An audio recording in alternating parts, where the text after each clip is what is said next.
Hi, I'm Steve Keniston. And I'm Samir Shah. Steve and I are both cybersecurity specialists with Dell, and we're always looking for better ways to tell the cybersecurity story.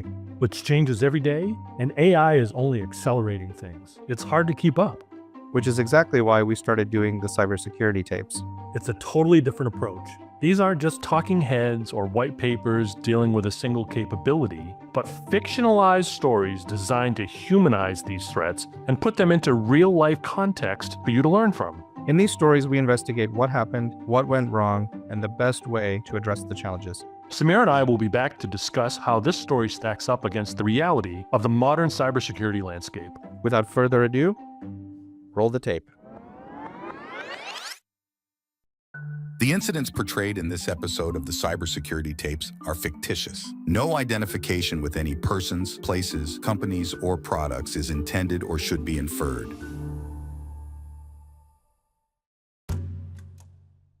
Our story begins in Hollywood, where a studio audience is about to get a sneak peek at a film they've all been waiting for a long, long time.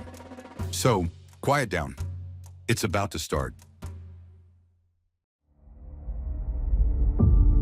This summer, the wait is over. A story 10 years in the making will come to an explosive end. Loves will be lost. I can't go on like this. Secrets revealed. This is what we've been searching for. And anyone who tries to stand in his way will get smashed.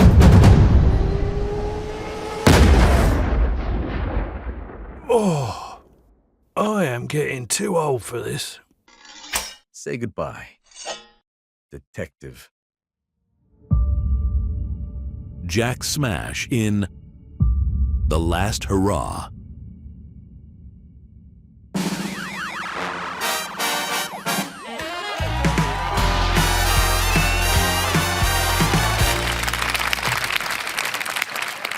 Wow. Just wow. I can't wait.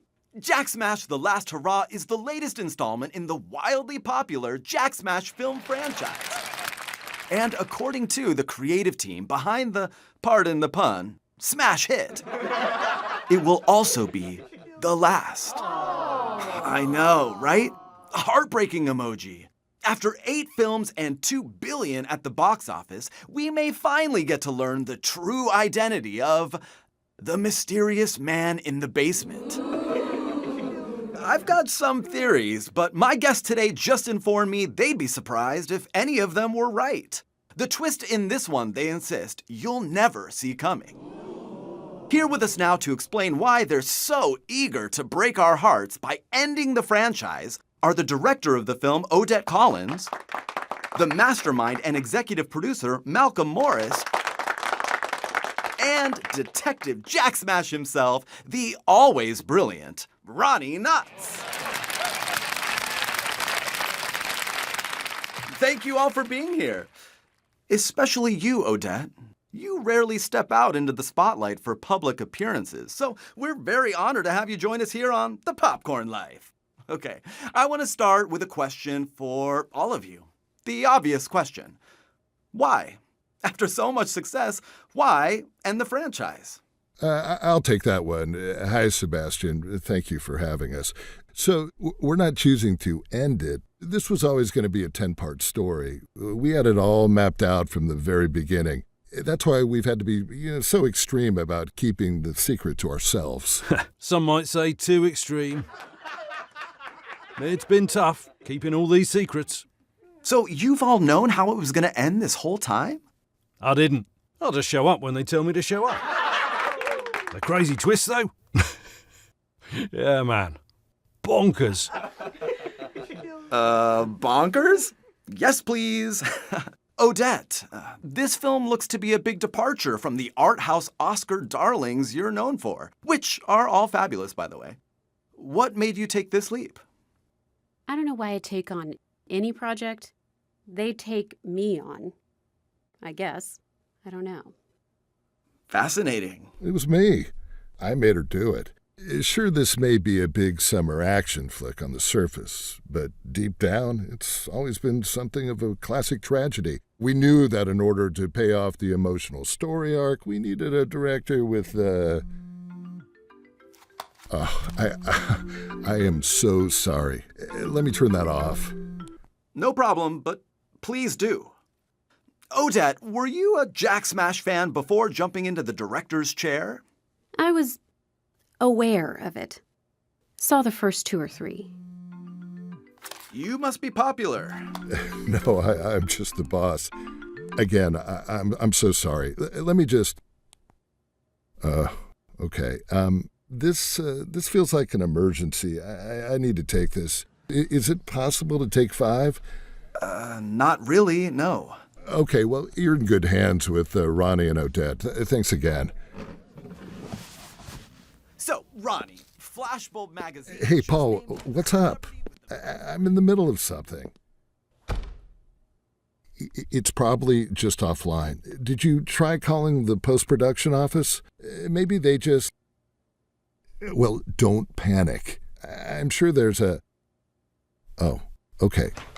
I'll be there as fast as I can. Well, he's certainly off in a hurry. So, Ronnie, we got a sneak peek at you shirtless in that trailer.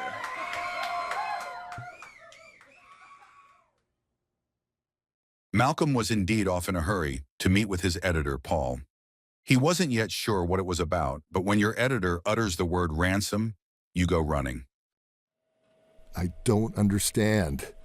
It's all spelled out on that ransom screen. We got hacked. Are we even sure they were able to get a copy of the film? Oh, they got a copy. Copies, actually. I'm sorry. Who are you? Brent. I'm in IT. I work for the studio. Brent, which version did they get? Hard to say. All of them? But we still have it too, right? When you say it, do you mean all the versions of the film?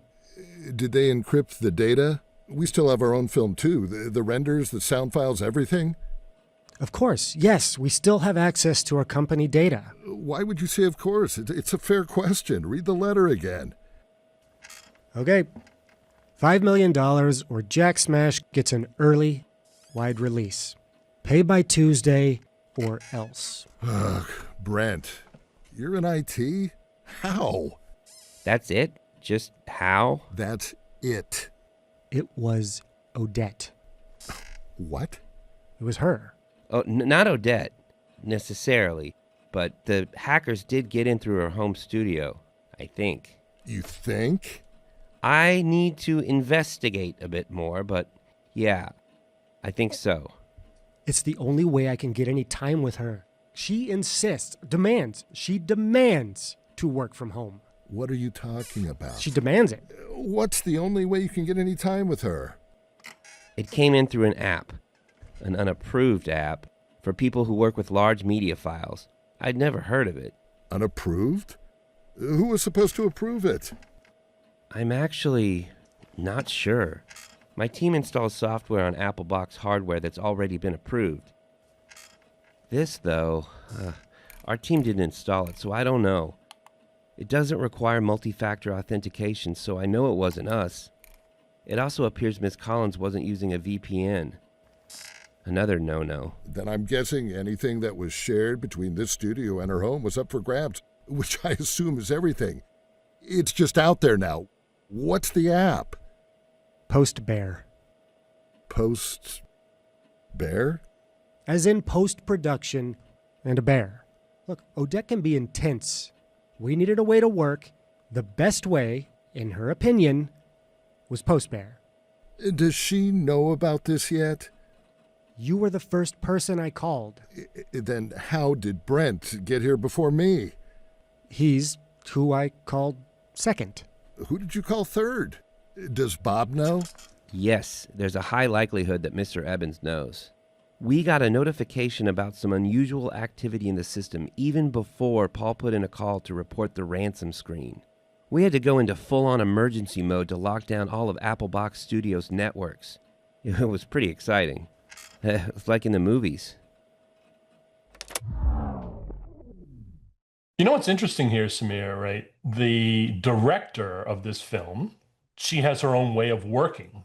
She likes to work from home. And, we've seen this a lot where companies have specific rules about if you're not working in an office, what you need to be able to do. And it's clear that she didn't do this, right?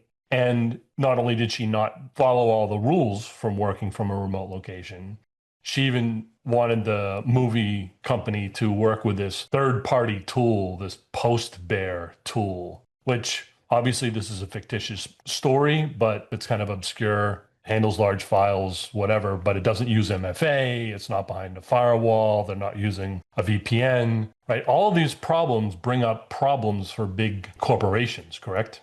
This is interesting because this reminds me of texting while driving. It's a horrible idea, yet every time I'm in my car, I see a million people doing it. So yes, the rules say you shouldn't, but the reality is people do work from home, people do work remotely, people do travel. And I would say that the corporate tools need to do a better job of addressing the use cases that employees have, as opposed to blaming the employee for trying to get their job done. That's just my perspective.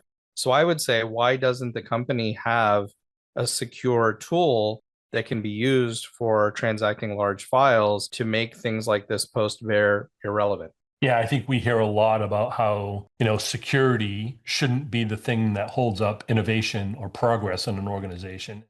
It is a delicate balance. Organizations need to be able to look at tools to be able to handle the needs. And if this post-bear tool happened to be the only large file tool to move data, which I don't think it was, but if it was, then they need to look at either adopting that tool or validating that tool and allowing users to have access to that tool. Yeah, or there are so many options these days that could be used for that.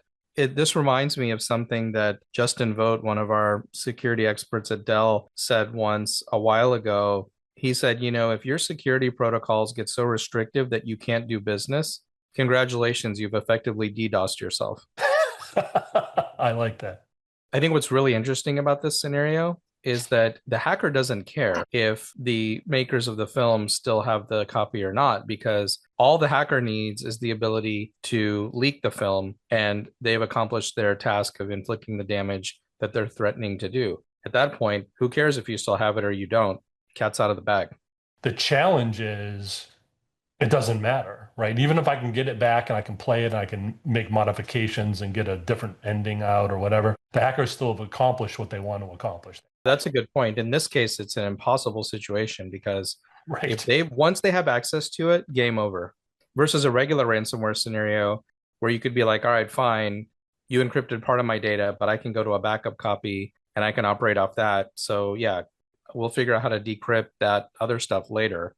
In this situation, it's a little different than other ransomware scenarios in which the horse is out of the barn because the hacker has the ability to ruin the premiere and cost them $30 million or whatever. And so once that has happened, there really is no recourse other than somehow hacking it back, but that's almost nearly impossible. So your only other recourse is to pay and pray. Data security is even more important in the era of AI. As the use of digitization, cloud computing, AI, and other emerging technologies fuel the growth of data, the need for advanced security measures becomes even more pressing. The heightened need for security is further amplified by the increased global emphasis on privacy regulations and the severe penalties for breaches, highlighting the unparalleled value of data amid rising security risks. Built in at the silicon level, AMD Infinity Guard offers the advanced capabilities required to defend against international and external threats and help keep your data safe.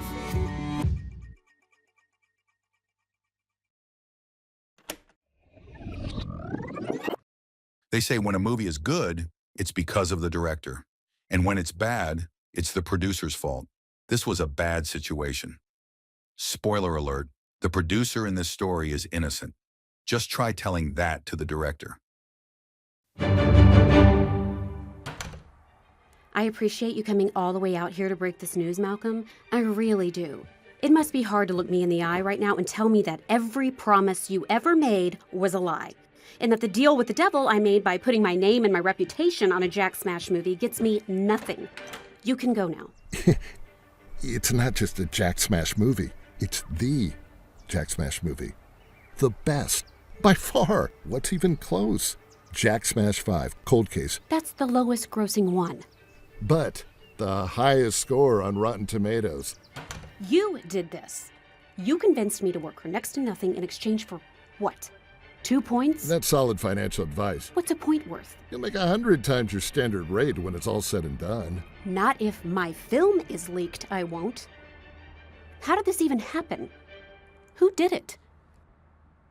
There's a twist.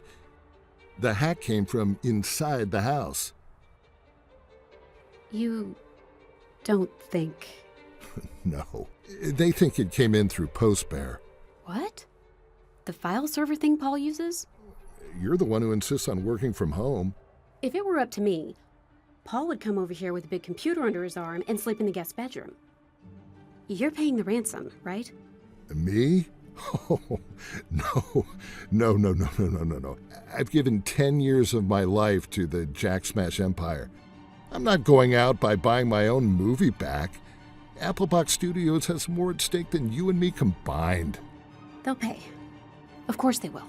This will all work out in the end. Be careful saying stuff like that. Quick, knock on wood. Okay, grab your things. You're leaving the house.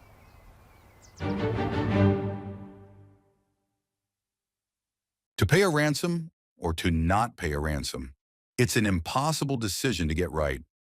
Luckily for Malcolm and Odette, the decision wasn't theirs to make. For a decision like that, you have to go all the way up to the top. Enter Bob Evans, the studio head, the one with the impossible decision to make. Ms. Collins, welcome. My people tell me your work is good. To be frank, I wasn't sold on you when Malcolm came to me and looked me in the eyes and told me he had the perfect director to helm the big finale of our little multi-billion-dollar franchise. And you know what? It was your name he said to me. It makes about as little sense to me now as it did then. I'm glad your people think my work is good. I don't have people to tell me what to think. I do have lawyers, though. Odette. It's fine. It's fair. But you didn't let me finish. I was building up to, rather dramatically, I admit, to my embarrassment that Malcolm was right. Is the movie good? No. It's better than good. Easily the best of, what is it now, 10? It's going to be a hit, kid. Okay. Thank you. Bob, I know a cybersecurity consultant. I worked with her in the pre-Smash days. She knows her stuff. It could help us get through this. Please, don't. We don't need any more people knowing about this. Bad for business, every way you look at it. And I've looked at them all. The only thing a cybersecurity person's going to do is tell us the good reasons not to pay a ransom to these gremlins, which is exactly what I've decided to do. It's surprisingly easy math. The lowest opening weekend of any Jack Smash film was 40 million. Cold case. A leak drops that number in the range of 20 to 60%. So do I feel good about paying off some deadbeats I fully intend to grind into dust? I do not, except for the dust part. But it's what's happening. Samir, what would be a vendor or our advice in paying this ransom? Well, Steve, I think there's two ways to look at that. There's the official textbook answer, what you should do, and then there's the reality of what's going on in the world. What would be the official answer? The official answer is never pay ransom. It feeds the industry. You don't always have a guarantee that you're going to get your data and information back. And there may be regulatory concerns where you live that could make that illegal or prevent it. And I'm certainly not suggesting anyone break the law. But on the flip side of that, we have to remember a couple of things. One, companies and governments and municipalities pay ransom every single day because they do want that assurance. And most of the time, I hate to say it, but the criminals are in a business and they understand that if they don't return the data, that's going to negatively impact their business long term if they're not credible. And maybe most fundamentally, Cybersecurity insurance exists for a reason, and exists exactly for this reason. And I've even heard experts say that as long as cybersecurity insurance exists, the ransomware industry will exist. But that also kind of comes back to why we say it's a bad idea to begin with. So I don't think there's a clear-cut answer. I think my answer would be talk to your lawyers, talk to your management team, talk to your board, and figure out what makes the best sense for your company at the time. I think that's a good answer because it shows the dichotomy of what should happen, because all those things that you said are explicitly true. There's no guarantee. It continues to fund the activation. It marks you as a target, etc. But the reality is everyone wants to try to do the right thing and the best thing they can to get back as operational as soon as they can. So I think that's great thinking there. And in the case of this movie, the movie is a great example where, it's there's such a huge cost to not maintaining the integrity of the premiere that you have to weigh that against the cost of the ransom and the risk there. A decision made and a ransom paid. Even still, Malcolm puts in a call to his trusted cybersecurity partner, Maria. I was told explicitly by Bob Evans to not contact you about this, so you should take this as a compliment. The Bob Evans? That one, yes. He's going to pay the ransom and said you just try to talk him out of it. It feels bad, but it also feels great, ideal. For me, at least, and Odette. The above-the-liners. I get it. And he's right. I don't think you should pay the ransom. And I have good reasons why, but it sounds like a decision has been made already. And it was made by the Bob Evans. Can I meet him? Does he need a cybersecurity consultant? I'll put in a good word for you. Better yet, I'll introduce you. After the premiere, I'd like to bring you in to help button up the Applebox team. I'll keep my calendar open. In the meantime, please stop using that PostBear app right away. The more I learn about it, the sketchier it sounds. Who recommended it? My editor, Paul. But yeah, we pulled the plug on the app immediately. Great. I'll pass along a few alternatives for him to consider in the future. Good luck at the premiere. I can't wait to see it. Can you give me any spoilers? I am less than 5 hours away from the premiere. You're out of your mind if you think I'm going to spoil it now. Well, I had to give it a try. The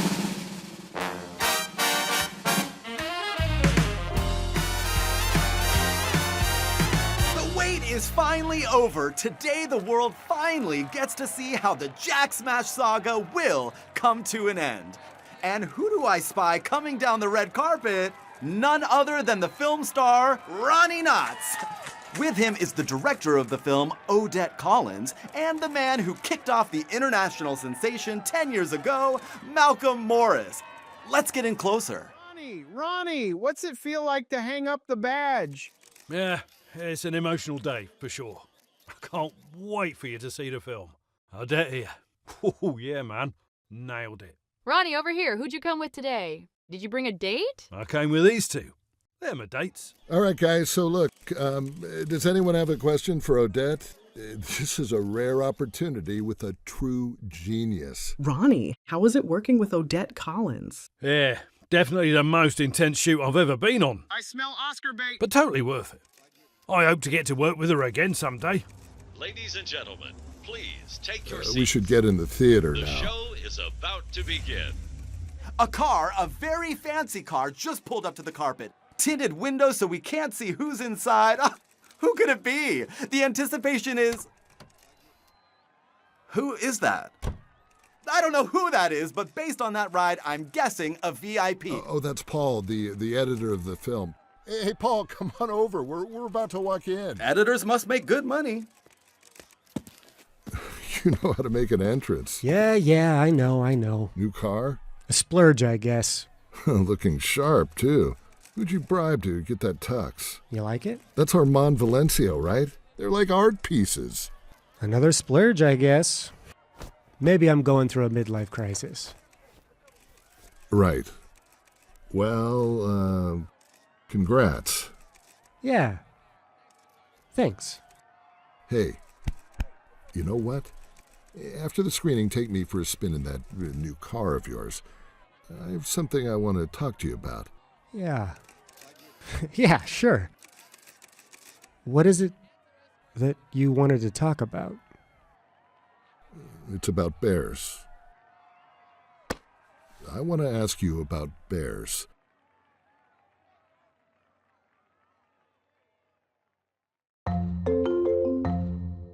This episode of the Cybersecurity Tapes was produced by Dell Technologies and AMD. The executive producers were Steve Keniston and Samir Shah. It was written by Steve Keniston, Samir Shah, Max Robidoux, Bradley Parrott, and Mike Wiebe. Edited by Tim Edwards and Bradley Parrott. Directed by Bradley Parrott.